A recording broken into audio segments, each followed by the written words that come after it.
Art plus activism equals artivism. Art changes people and people change the world. Let's hear more.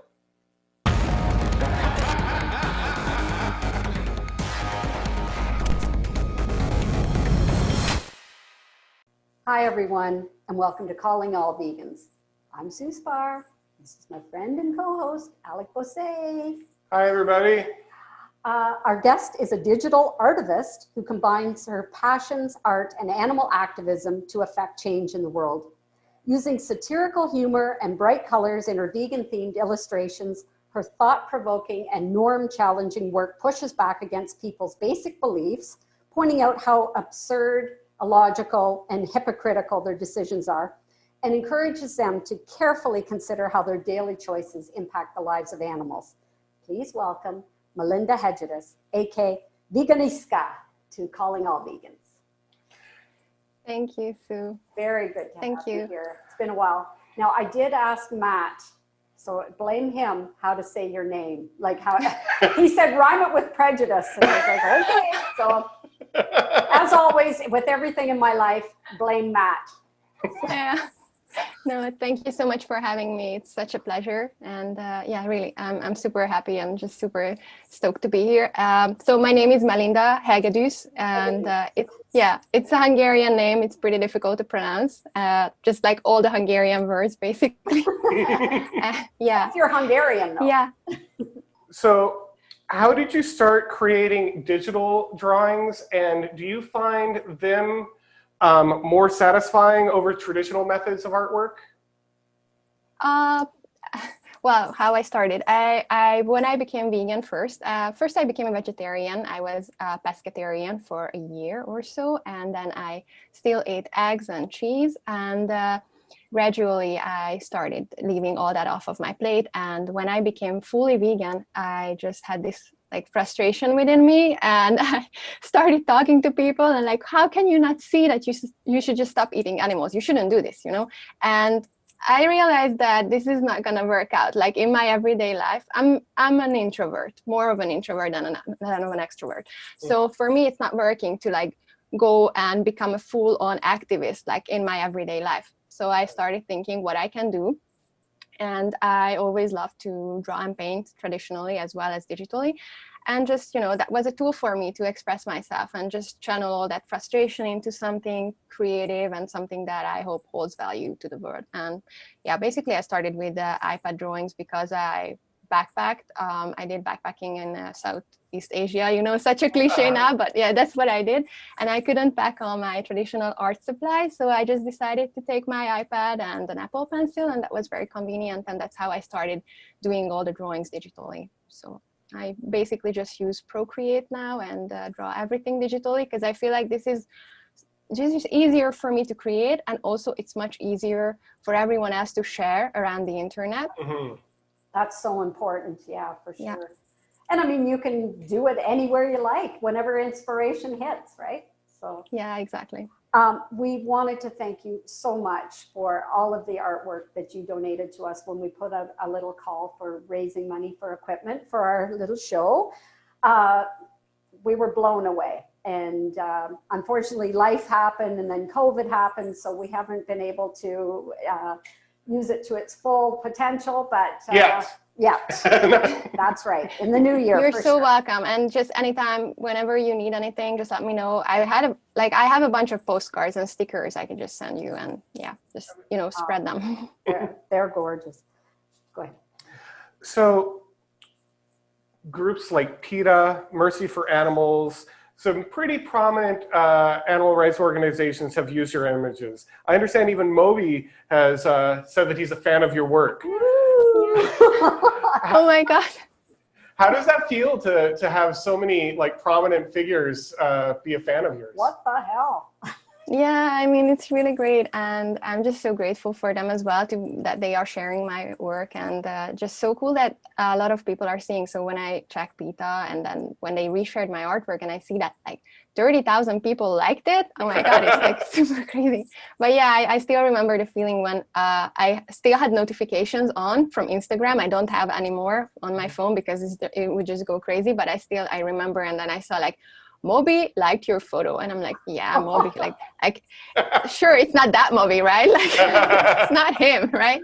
And then he shared it, and then I think he said something like, I really love her illustrations or something like that. And back then my name wasn't Veganiska, but it was Meme Linda, which I had to change because no one could ever remember that, right?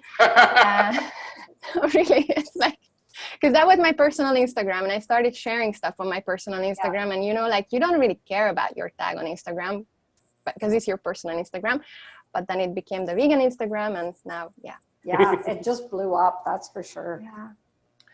So do you think that art can change the world, and what do you look to achieve throughout your work? Yeah, for sure. Art can change the world. Everybody is able to change the world. Like, you just have to change yourself, and then your whole world, that everybody who is surrounding you, they are going to change eventually. That I can see that in my everyday life, how my friends are eating less and less meat, how my family is doing the same thing. And also the art is just something that speaks to each and every one of us in a different way, because, especially just looking at pictures, it's not like they're telling us something, but without words. And that's how the art, the pictures, the photos, the whatever, it's able to penetrate to a deeper level inside your soul that no one else can ever get there. Because when I'm talking to a psychologist or when I'm talking to someone else, then they can only use words, right? But like when you're looking at the picture, it's a different language, I want to say, so it resonates with a deeper level. Yeah. Yeah, like it's personal to everyone. Each person interprets things their own way. So yeah, exactly. Yeah. Thank you, Sue. Can you please just stand up and let us have a little peekaboo at your shirt? Oh yeah, for sure. Naughty little shirt. Yes, it's a sweatshirt because it's cold here in Hungary. It's winter time. Very good. And that's one of your creations and is for sale. And well, we will be talking about your websites, but is for sale on your websites as well. Yeah, this one is currently out of stock, but I have the same as a t-shirt, I think. Oh yeah. Any artivist or activist who particularly inspires you? I really, really love, I think his name is Bison. Do you guys know him? And it's just like, he is basically my soulmate when it comes to art. Like, he's just like, I'm just going to search for his tag so I can, Bison. Yeah, Choice Bison, that's his tag on Instagram. And his art is basically super similar to mine. Oh, wow. You guys know him? Yeah, it's Choice Bison. Well, now I do. So I'll be yeah, he's like, check him out. Like, I discovered him, and like I immediately messaged him like, oh my god, are we soulmates or what? Like, he's also like, oh my god, I haven't seen your art. Like, we're completely the same, like all the style and everything, and all the message is super similar. Yeah, basically like art soulmates or something like that. Have you ever seen the movie Step Brothers? It's a really... No, I haven't. Anyway, they're a couple of fools, and they each answer questions the same way, and then they both goofily say, did we just become best friends? So that's what I thought of when we're talking about your soulmate there. So yeah. Now, your artwork is so helpful to activists in getting across points which are difficult to articulate. And humor is a very effective tool in making people less defensive and makes those hard truths a little more palatable and easy to swallow. While the bold, bright colors of your work are very attention-grabbing. Can you just expand on why you use this combination? Yeah, you basically just explained it all. Like, that's how you get through to people, because they just become super defensive whenever you start talking about veganism or why should they go vegan. All the meat eaters are just, they just bring up this wall and you can never get to them. So humor is just kind of like takes down all these bricks from the wall, and then you can get to them and finally start telling them what is actually going on in a slaughterhouse, because no one really wants to see it. No one really wants to look there, right? So somehow you need to introduce the topic. And I feel like most of the artwork that I am seeing, although they are super beautiful, it's not that, but it's just either too docile, like very sweet and, just very, very it's of course very honest, but very naive looking. And that's super beautiful art piece, but it's not gonna talk to a lot of people, because people are not eating meat because they don't think animals are cute. They do think that a piggy is cute, but they still think that bacon tastes good or whatever, you know, so they're still gonna eat it. So that's not how you get to. And the other side of the spectrum is that it's like very aggressive, like, oh, bloody, and like even just photos from a slaughterhouse, no one is ever gonna look there. So you just kind of have to go in the middle way, and that's what I'm trying to do with my art. Great strategy. Such a great strategy. Some people have said that your artwork comes off as judgmental. How do you respond to that? I mean, yeah. Yeah, so? Yeah, I am judgmental as a person. So. Yeah. Yeah, but yeah, I'm judgmental, but I am also being judgmental towards my old self when I was still eating meat. You know, it's not just I'm not judging people who are eating meat. I'm judging the whole society, that how it blinds us to the fact that we are eating sentient beings. It's not. If the person who is the viewer and takes it personally, there is a reason why he or she takes it personally, you know. Like, that's called guilt. yes. So not only vegan inspired, but there's a definite feminist vein that runs through your artwork. Can someone be a true feminist and still eat eggs and dairy? Yeah, this is a rhetorical question, right? Yeah, no, of course not. Yeah, we need to expand. And female is not just the human, the Homo sapiens female. We are all like, when you look at a cow, and I think the Indian culture explains it well, that they are looking at cows. They are not eating beef because they are looking at the cow as mother, because she gives milk. So the other thing is, of course, that they're still eating milk and dairy products, but like they are still, they're looking at her as mother because she's feeding them. So they're not going to eat her, because you're not going to eat your mother. Right. So. Or I don't know, who knows? And then you think, yeah, I mean, in India, they just let the cows wander all over. They get hit by trucks and things like that. And also, I think they're one of the biggest leather exporters, or something like that. So I don't know, bit of a contradiction in terms there. Yeah, for sure. Now, I do love your naughty and sarcastic pieces, but I really have a special fondness for the poignant ones. You prefer, what's your favorite? I know it's hard to pick your favorite child, but. I think my favorite is the one that gets least exhibited, because when I have an exhibition, it always the person who is organizing the exhibition always goes for that with a veto, like that's not gonna go on the wall. With the one where the pigs are eating the baby, because that speaks to a lot of people in different ways. It's super difficult to digest, even for vegans. Once they are a mother, especially, I have heard from my friends who are already mothers that it's just very, very difficult for them to look at. Yeah, so I think that's my favorite. It's a hard hitter. So you've done several commission pieces. Can you tell us about one that you're really particularly proud of, and how does it feel to see such artwork displayed publicly?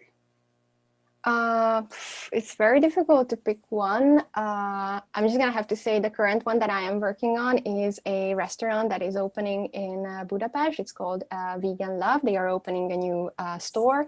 Wow. And I got to decorate 4 walls inside the restaurant. Wow. I'm not actually doing the painting itself. I just had to like design, and then some graffiti artists are gonna put it up on the wall, and it's just pretty great. I'm just gonna have to look for it to see if I can find some to show you.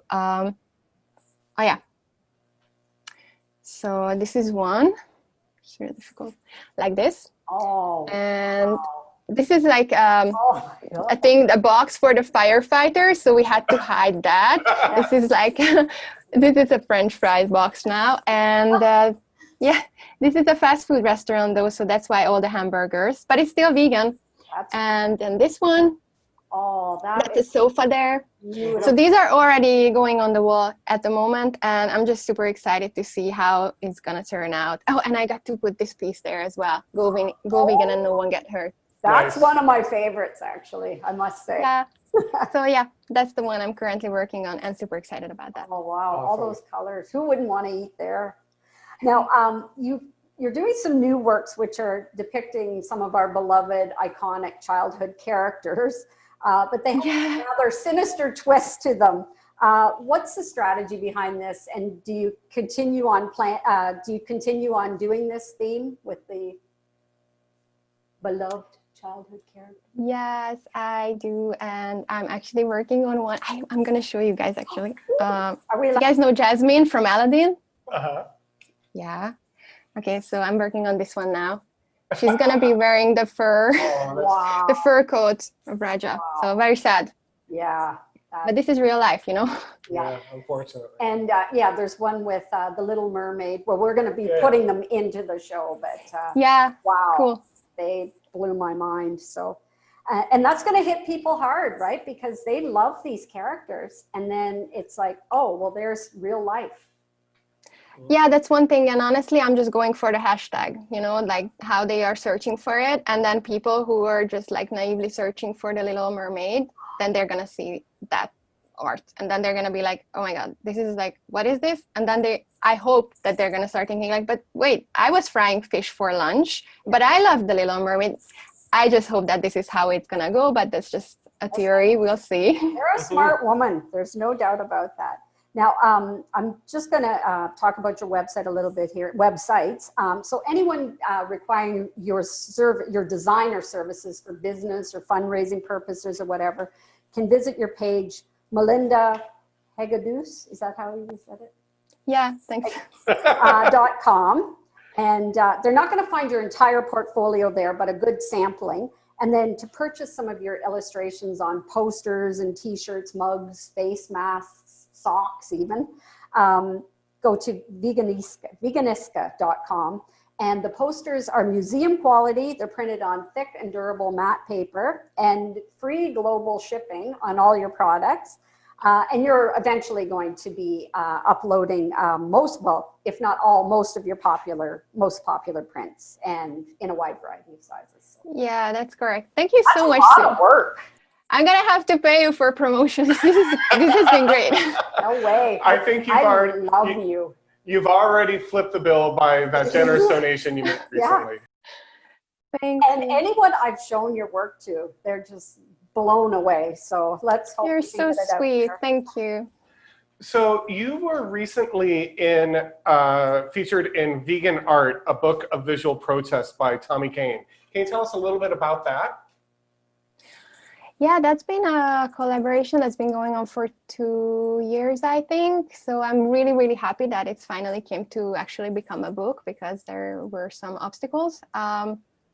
But yeah, I'm just very excited to be featured amongst all those great artists. And it's such an honor, really. You know, like I still can't believe, like I can't believe we're talking about my art. It is just me doing some drawings. You know how it is. I'm just like, I have my iPad, I have some free time, I do some sketches, and now it's like people are calling it art. Like, what is going on? I don't know.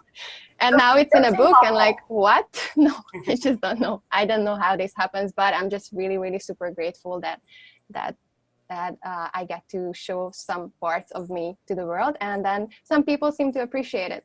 It's really cool. No, you're smart and you're talented and you're clever. So that it goes a long way. Now, one of my favorite quotes is, apathy is the glove into which evil slips its hand. When a person is aware, which sits less well with you? Someone who's cruel or someone who is apathetic and indifferent? Do I have to choose? Like, it's just horrible. I can't choose. Sorry. Yeah, they're both pretty. But indifference is really just, you know, I mean, cruelty. Maybe they were raised that way. I don't know. Maybe they had shitty parents. I don't know. You can always blame it on the parents. It's pretty easy, right? But indifference and apathy, I don't know. I think that's a no-go for me. Mm-hmm. Yeah, there is my pick. There we go. Do you think that every vegan has a duty to draw on their strengths to speak up for the voiceless?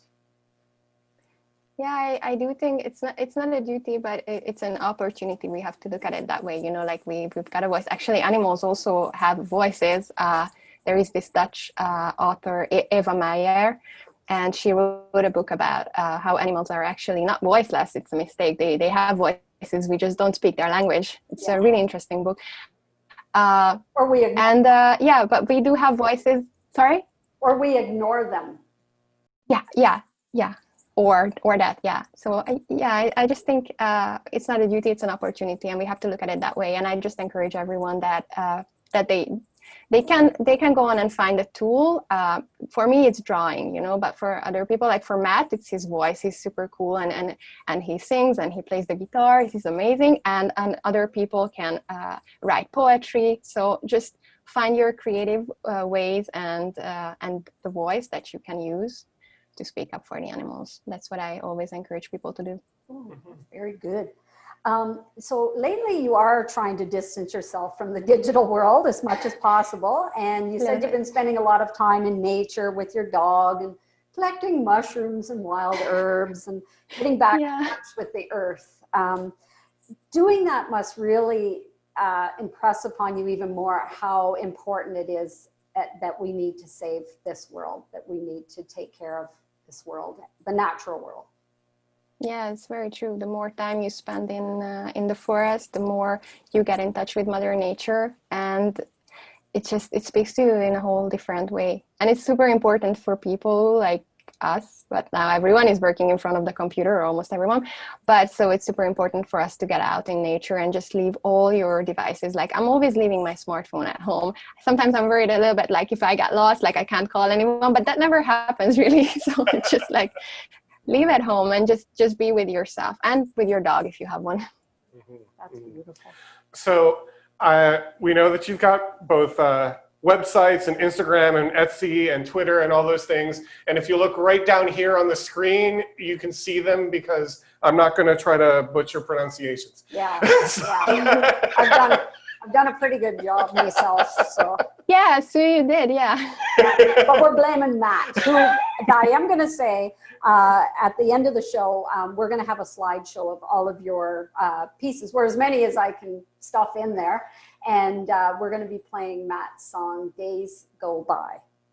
Oh, I love that song. I do too, and I'm a metalhead. So, but I love that song. It's great. Yeah. Well, I want to say thank you again for taking some time being with us. It was a real great pleasure to finally have a chance to put a face to the name and the artwork and be able to speak with you. It's been a great pleasure. Thank you. I personally love you. There. Oh my God.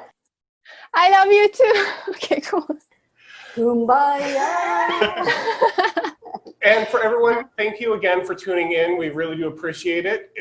If you haven't had a chance yet, please make sure to click the like button, subscribe, share this video with all of your friends and all those things that they keep on talking about. You know, we really do appreciate it. It does a lot to help get the message out there. Thanks again for being on the show today. Thank you very much. Thank you, guys.